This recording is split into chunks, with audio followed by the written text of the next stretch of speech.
मुख्यमंत्री मोहन माझी वर्तमान केन्दुझर पहुंची सारी सीधा सड़क दृश्य देखा एक स्थान जोठारे व्यक्ति माने आध्यात्मिक सशक्तिकरण माध्यम शिखिबा आग को बढ़िबा एवं समानक जीवन को परिवर्तन करिबा पई एठी एकाठी हेबे।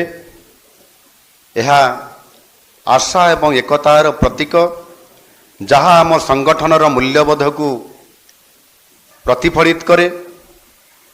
आध्यात्मिक ज्ञानर अभ्यास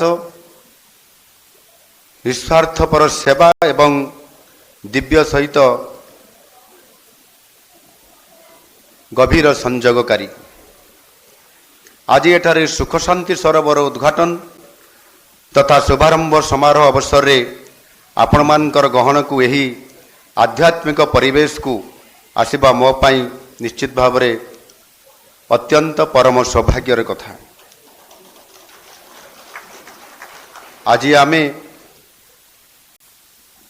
आमर ये यात्रार एक मुहूर्तपूर्ण अवसर को एकाठी पालन करिबा पाई आमे समस्ते एकत्रित होइछंती। आज एक दिन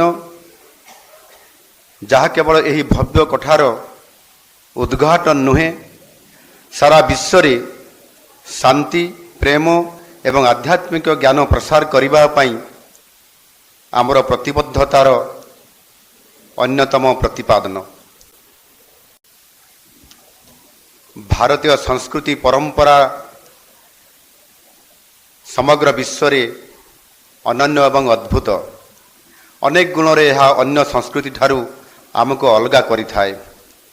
यही परंपरार सबुठारु बड़ उल्लेखनीय हेउची विविधता भितरे एकता। आमर धर्मीय परंपरा कौन से निर्दिष्ट रिचुअल धर्मीय बादरे ये सनातन बांधी होई नहीं।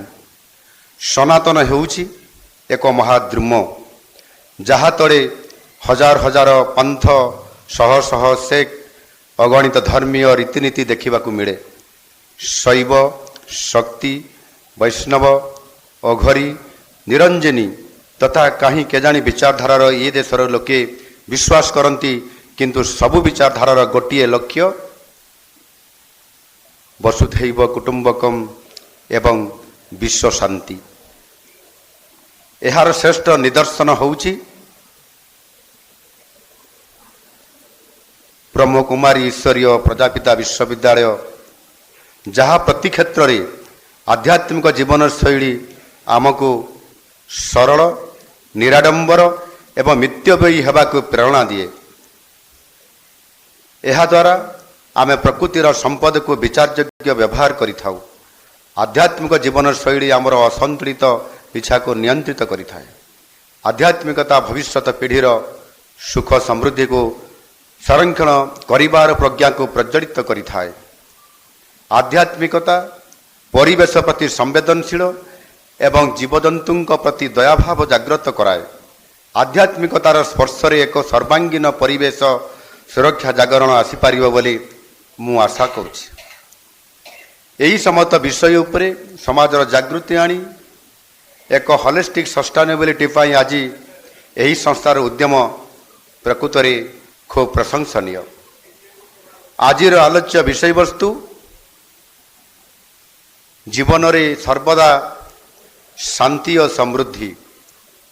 मो मतरे यह एक भाष्य विषय वस्तु नुहे बरं आम जीवन शैलीर प्रत्येकटी समय रे आवश्यक होउतबा दुईटी प्रमुख उपादान।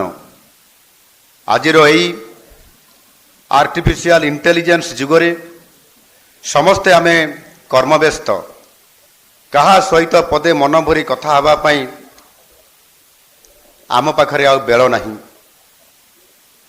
मोर मने पड़ुछि जेतेबारे आमे आम निज घरर साहिर बस्तीर परिवेश भितर आमे जेतेबेले रहुथिले आमे समस्ते निश्चित भाव में व्यस्तमय जीवन रे काम तो करुथिले एवं निज काम गोटे दिनर काम सारिला परे समस्ते संध्या बेले आम परिवार सदस्य माने समस्ते आमे घरे एकाठी होउथिले एवं ଯେତେବେଳେ ଘରେ ସନ୍ଧ୍ୟାବେଳେ ଏକାଠି ହେଉଥିଲେ ଆମେ ସମସ୍ତେ ପରସ୍ପର ଭିତରେ ଆମର ନିଜର କାର୍ଯ୍ୟକୁ ଆମେ ସେୟାର କରୁଥିଲେ, କଥାବାର୍ତ୍ତା କରୁଥିଲେ।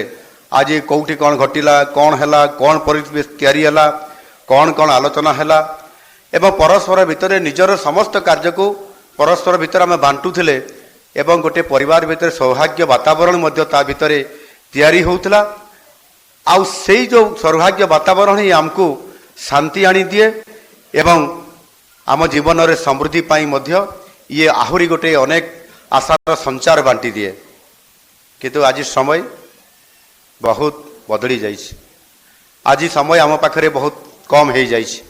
ଆମ ପାଖରେ ଆଉ ସମୟ ନାହିଁ।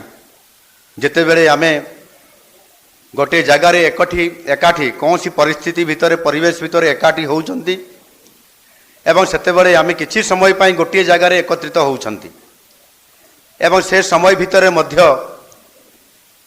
ଅନେକ ସମୟରେ ମୁଁ ନିଜେ ବି ଅନୁମାନ କରିଛି ଯେ ଯେହେତୁ ଇଏ ଗୋଟିଏ ଏମିତି ଏକ ସମୟ, ଏମିତି ଏକ ପରିବେଶ ଆମକୁ ଆଣିଦେଇଛି ଯେ ସମସ୍ତେ ଏକାଠି ହେଇ ବସିଥିଲେ ମଧ୍ୟ ଆମେ ସମସ୍ତେ ପରସ୍ପର ଭିତରେ ସୌହାର୍ଦ୍ଦ୍ୟ ବାତାବରଣ ତିଆରି କରିବା, ପରସ୍ପର ଭିତରେ ଆଲୋଚନା କରିବା, ଇଏ ସବୁ କେବେ ଦେଖାଯାଏ ନାହିଁ।